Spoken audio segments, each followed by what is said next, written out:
नमस्कार, NDTV India में आपका स्वागत है। मैं हूं मनोरंजन भारती। हमारे साहब गुलाम नबी आजाद साहब हैं, जिन्होंने इस्तीफा दिया है। एक लंबी चौड़ी चिट्ठी लिखी, बहुत ही विस्फोटक चिट्ठी है। सर, आपका बहुत बहुत शुक्रिया, आपने वक्त निकाला। आपने जो चिट्ठी लिखी है उसमें जो आपने कहा राहुल गांधी बचकानी हरकतें करता है, इसका क्या मतलब हुआ? अब उसमें ज्यादा लिख दिया और कुछ कारण होंगे तब लिख दिया, उसमें ज्यादा मैं खींचना नहीं चाहता हूँ। तो फिर चिट्ठी लिखने का कारण क्या रहा? वो कौन सा क्षण था जब आपने सोचा कि नहीं, अब हमको पार्टी छोड़ देनी चाहिए? देखो, एक दिन में या एक घटना से ऐसी चीजें नहीं होती हैं। कई सालों से ये चल रहा था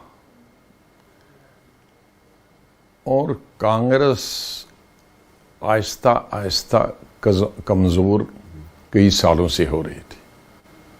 मैं ये नहीं कहूंगा कि सोनिया गांधी के वक्त में हुई। बहुत सारे लोग ये नहीं समझते और इन्हें पढ़ते हैं। हमारी कांग्रेस में सबसे बड़ी बीमारी है,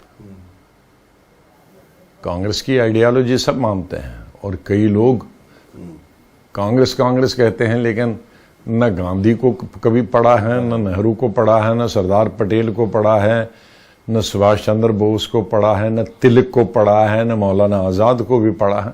जो चीजें हम कांग्रेस में, यूथ कांग्रेस में रहकर हम कॉलेज में पढ़े, बुक्स उनकी पढ़े, तो जो सिर्फ कांग्रेस आ गए और उन्हीं बच्चों से जो कांग्रेस में आ गए, उन्हीं से आजकल हमारा मुकाबला करा रहे हैं। हाँ? तो वो उनको जो आज के लीडर हैं, मैं और मेरे बहुत सारे कोलीग्स, उनके बारे में भी कुछ पता नहीं है। जब नरसिम्हा राव जी के, मैं उनकी कैबिनेट में मंत्री था, 1.25 साल उनके साथ जनरल सेक्रेटरी भी रहा और मंत्री भी रहा। फिर 1.25 साल के बाद वहां आंध्रा में जो इलेक्शन हुआ था पार्टी का 92 में, उसके बाद खाली में मंत्री रहा। मेरे पास 3 पोर्टफोलियो थे, लेकिन वर्किंग कमेटी में हम उनकी धुलाई करते थे उनकी। ये तो लकी हैं कि हमने कभी, मैंने अपनी बुक में लिखूंगा कि हमने मिसेस गांधी के खिलाफ कभी नहीं बोला वर्किंग कमेटी में, राहुल गांधी के खिलाफ नहीं बोला। केसरी जी उम्र में भी, पॉलिटिक्स में भी, सब चीज में, बुद्धि में भी हमसे सीनियर थे, लेकिन वर्किंग कमेटी में हम बोलते थे, प्रधानमंत्री जी आप प्रधानमंत्री छोड़ो, अध्यक्ष किसी दूसरे को बनाओ, आपके पास समय नहीं है। स्टेटों में जाने के लिए, कन्वेंशन में जाने के लिए, कमेटियां बनाने के लिए आपके पास टाइम नहीं है।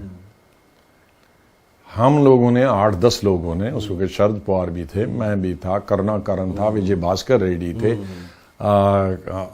माधोराव सिंधिया था, राजेश पायलट था, लेकिन मैं स्पीयर हेड कर रहा था कि उनके संगठन से मैं आया था, लेकिन वो साथ थे वर्किंग कमेटी में। उठाता उसके बाद वोट।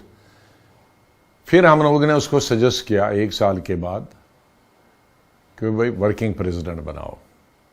1 साल तक उसने फिर बाद में नाम दिए, हमने कहा किसी में किसी को बनाओ, लेकिन शर्त हमारी एक है, जो भी बनेगा वो मिनिस्ट्री से रिजाइन करेगा, वरना फिर ऐसा ही हाल होगा।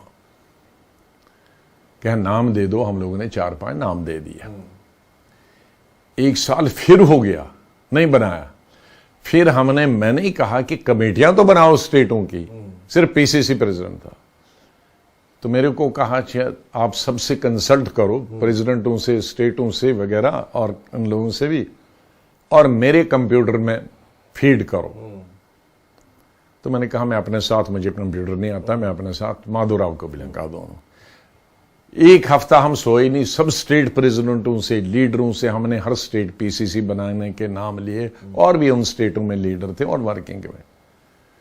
मैंने और माधोराव सिंधिया, हमने पीएम को कहा हम दोनों को नहीं आता, उसने अपना आदमी दे दिया, और उनके बेडरूम में हमने सुबह से शाम तक वो फीड किए। 6 महीने बाद फिर वर्किंग कमेटी हुआ। क्या उसका? कहा रे वो इरेज हो गया है, दोबारा जाओ। Scindia working committee, Scindia agitate हो गया कि मैं नहीं आऊंगा, तो चलो मैं आऊंगा जी। फिर मैंने अपने साथ जितेंद्र प्रसाद लिया, फिर उनके पीएम के बेडरूम में, he was nice to that extent, he would give us access to his bedroom। तो कंप्यूटर वाला चलाने वाला उनका आदमी था, हम लिखाने वाले।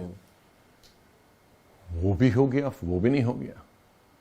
फिर हमने 1 साल रहा कि अब वर्किंग कमेटी छोड़ो, प्रेसिडेंट और वाइस प्रेसिडेंट बना लो। 1 साल निपटा दिया, वो भी नहीं बनाया। जब हम हार गए तो पहली वर्किंग कमेटी में हम लोग शाम को मिले ग्रुप कि अब इसको नहीं चलाएंगे, बेवकूफ बनाया हमको 1 साल। तो जब रेजोल्यूशन मूव किया तो उसमें ये लिखा कि you are the best prime minister of the country, but you were the worst president. आपका न रुचि थी, अंग्रेजी में कहा, ना एप्टीट्यूड था, न रुचि थी, न इंटरेस्ट थी। तो हम सरकार की पॉलिसियां बहुत अच्छी थी, लेकिन हम हार गए, संगठन नहीं था। आपने जो बात कही, क्या यही बात राहुल गांधी पे लागू होता है? उनको भी पॉलिटिक्स में करता। हाँ, ये बड़े खुशकिस्मत हैं कि हम लोगों ने कभी उनके सामने, इसलिए कि नहीं कर सकते थे, संजय गांधी का लिहाज, इंदिरा गांधी का लिहाज, राजीव गांधी, वो हम पे ताला था। न हमने सोनिया गांधी के सामने कभी ये कहा, और वही केसरी जी को भी कहा कि तुम्हारे बस का नहीं है चलाना। है, उसको भी निकाला, उसको भी कहिए तुम्हारे बस का नहीं है। तो जब हम उनके ये कह रहे हैं ना आज करें, अरे हम पहला हिस्ट्री पढ़ो। उस वक्त के अगर कोई कैबिनेट मिनिस्टर थे और वर्किंग कमेटी भी थे, हम वर्किंग कमेटी में क्या करते थे? 8 लोग। सुनिए, तो इनके वक्त में तो खुली छूट दी। आप कहो दिन, तो हमने कहा दिन, रात है तो रात। ये कंसेशन की कि आप का एक्सपीरियंस नहीं है, आप नए हो, ये कंसेशन और फैमिली का रिगार्ड। लेकिन जब खत्मी हो रही है, और खत्मी हो रही कि हाँ, उसमें हम भी खत्म हो गए ना। हमारी जो पॉलिटिक्स, जो स्टूडेंट लाइफ से निकल के हम इधर आए, एक जेल से दूसरे जेल, दूसरे जेल से तीसरे जेल, संजय गांधी के सामने। मैंने कल एक इंटरव्यू में कहा कि मैं लेटर में ही कहा कि मेरा लंबा जेल था जब मिसेस गांधी को 20 दिसंबर 88 को अरेस्ट किया। उनको तो हफ्ते बाद छोड़ा, लेकिन हमको तो दूसरे साल एंडिंग जनवरी में छोड़ा। और कहां सोते थे हम? तिहाड़ जेल के हॉल में। 8 लोग मेरे साथ थे, और सीमेंट का बेड था, उस पे 1 कंबल, और ओढ़ने के लिए 1 कंबल। महीना कौन सा था? जनवरी का महीना। और खाने के लिए उस 1.25 महीने क्या मिला? दाल 2 वक्त की और 2 चपातियां।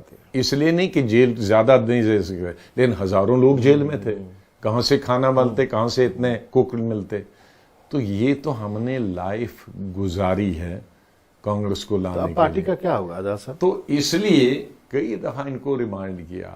2013 में हम लोगों ने वहां जयपुर में एक बड़ा लंबा चार्ट बना दिया, ब्लॉक लेवल पे ये करो, डिस्ट्रिक्ट लेवल पे ये करो, डिस्ट्रिक्ट स्टेट लेवल पे ये करो, फलां AICC लेवल, अगले साल इलेक्शन है ताकि जीत जाएं। उसको आज तक हम रिमाइंडर करते करते, आज भी वो AICC के, मैंने परसों फिर मंगाया AICC के, मेरे कंप्यूटर में तो था ही, लेकिन और किसी को भेजने थे बुकलेट ही, मेरे कंप्यूटर में तो वैसे है बुकलेट के बगैर, वो भेजी और स्टोर से निकलवाई। फिर हमने लेटर लिखा 23 लोगों ने, फिर रिमाइंडर किए, 1 2 3 मीटिंगें भी हुई फॉलो, लेकिन इंप्लीमेंट कुछ नहीं हुआ। तो जब इंप्लीमेंट ही कुछ नहीं होना है, जब करना ही कुछ नहीं है, तो वर्किंग कमेटी में जाकर रेजोल्यूशन पास करना। और वर्किंग कमेटी में कहता हूं ये वर्किंग कमेटी नहीं, मैं इंदिरा गांधी जब थी और एज यूथ कांग्रेस प्रेसिडेंट में उनके भी स्पेशल इन्वाइटी था। राजीव गांधी में तो मैं जनरल सेक्रेटरी था, और working committee, parliamentary board, Kesri ji के वक्त में, राव साहब के वक्त में भी वर्किंग कमेटी, सोनिया जी के वर्किंग कमेटी। लेकिन राव साहब हो, केसरी जी हो, राजीव गांधी, इंदिरा गांधी, एक आध स्पेशल इन्वाइटी होता था। अभी तो बहुत ज्यादा 50 स्पेशल इन्वाइटी, 25 वर्किंग कमेटी, 75। तो उसमें हम क्या, ये तो पब्लिक मीटिंग है। हाँ जी। उसमें हमारा जैसा सीनियर मेंबर कोई सजेशन देता है, तो ब्लॉक लेवल का कोई वर्किंग प्रेसिडेंट है, वो उसको समझता है कि बड़ा ऑफेंस है। अब हम नरसिम्हा राव को ऐसी की तैसी करते थे, हार्ड लैंग्वेज करते थे, रिस्पेक्ट। कोई ये नहीं कहता था तुम क्यों कहते हो, लेकिन अगर 50 ये लोग हैं, हम अदब से ही कहें, रेस्पेक्ट से कि ये गलत है, तो हमको तो 50 लोग गले पड़ जाते हैं। तुमने डियर, हाउ यू डियर से, क्योंकि वो एक लेवल के लीडर नहीं है।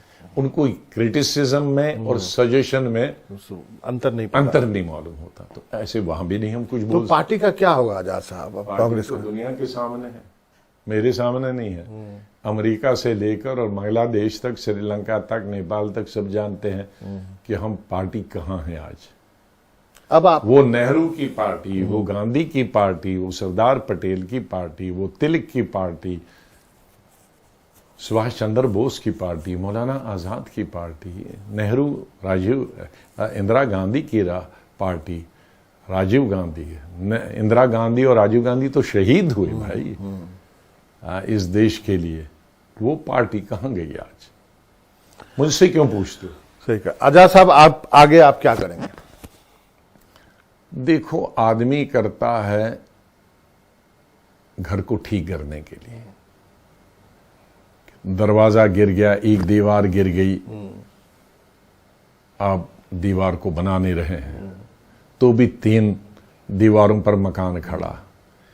फिर तीसरी दीवार आधी, वो भी नहीं गिर रहे, आपने डंडा लगाया उस पर खड़ा रखा। फिर तीसरी दीवार गिर ही गई। फिर 2 दीवारें हैं, तो एक डंडा और लगाया, तीसरी दीवार भी गिर गई। फिर चौथी दीवार भी गई, अब तो मकान गिर गया है। तो अब तो नया मकान को शुरू करें, जहां हम अपना ही ईंट भी लगाएं, खुद ही दीवारें खड़ी पार्टी बनाएंगे, खुद ही खड़ी कर दे, तो एक अपना घर खुद तैयार करें।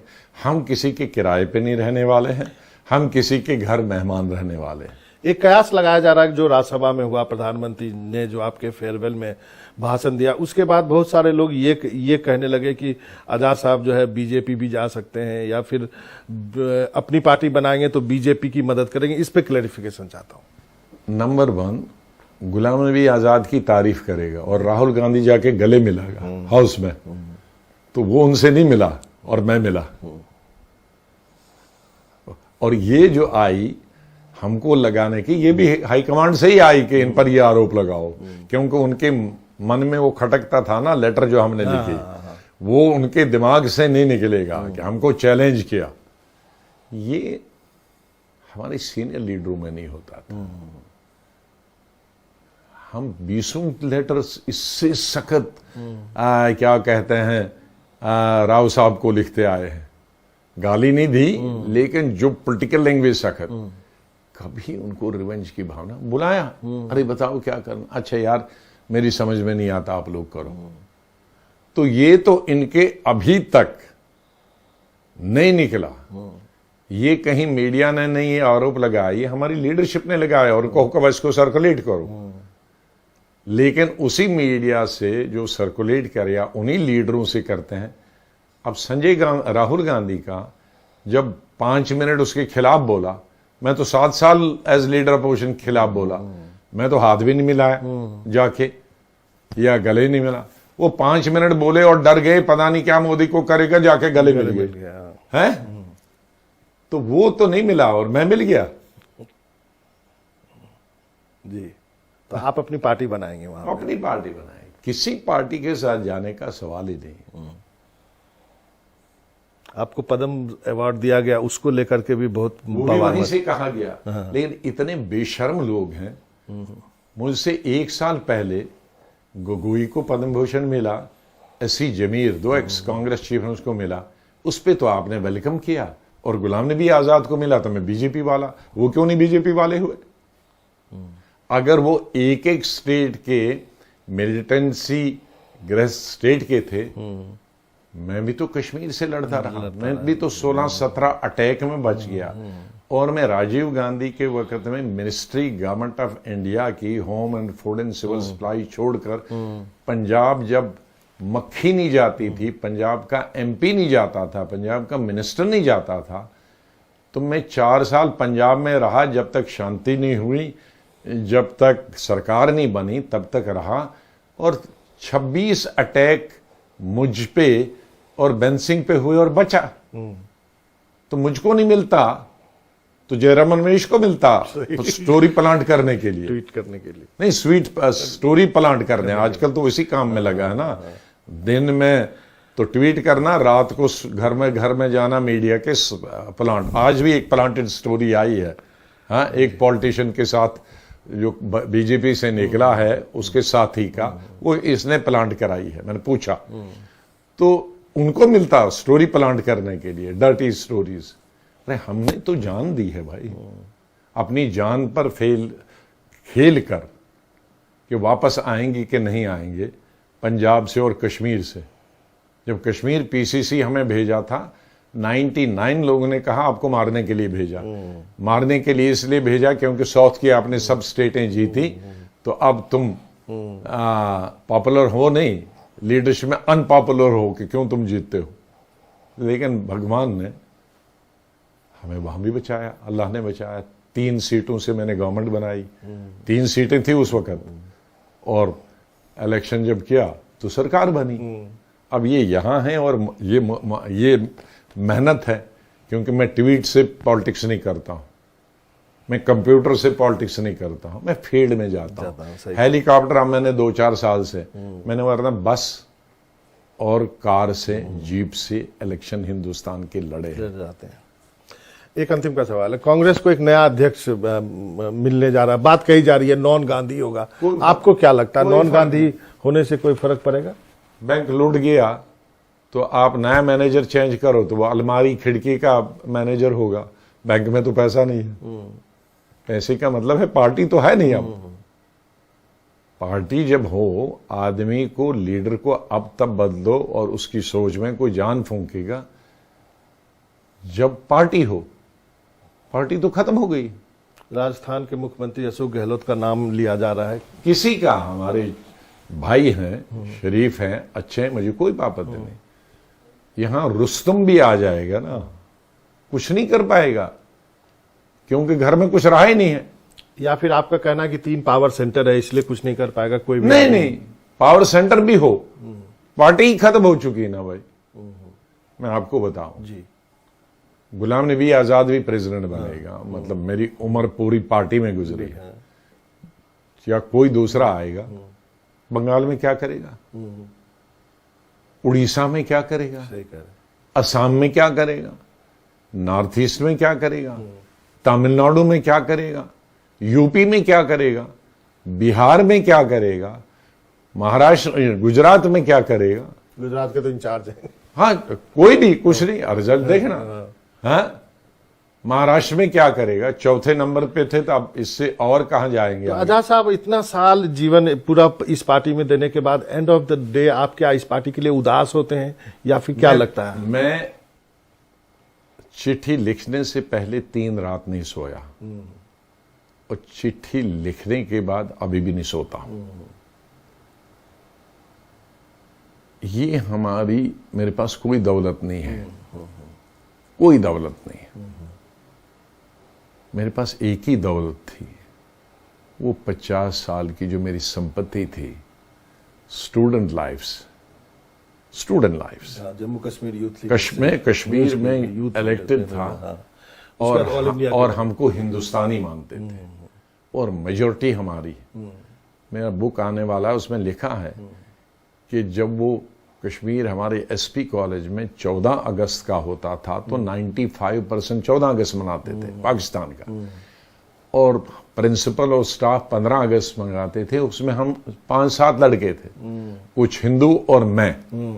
फिर एक हफ्ता 15 अगस्त के बाद हम कॉलेज में नहीं जाते थे, मार देते। अरे बाप। तो हमने वो कॉलेज से लड़ाई लेके फिर यूथ कांग्रेस से और यहां तक पूरे हिंदुस्तान में लड़ाई लड़ी।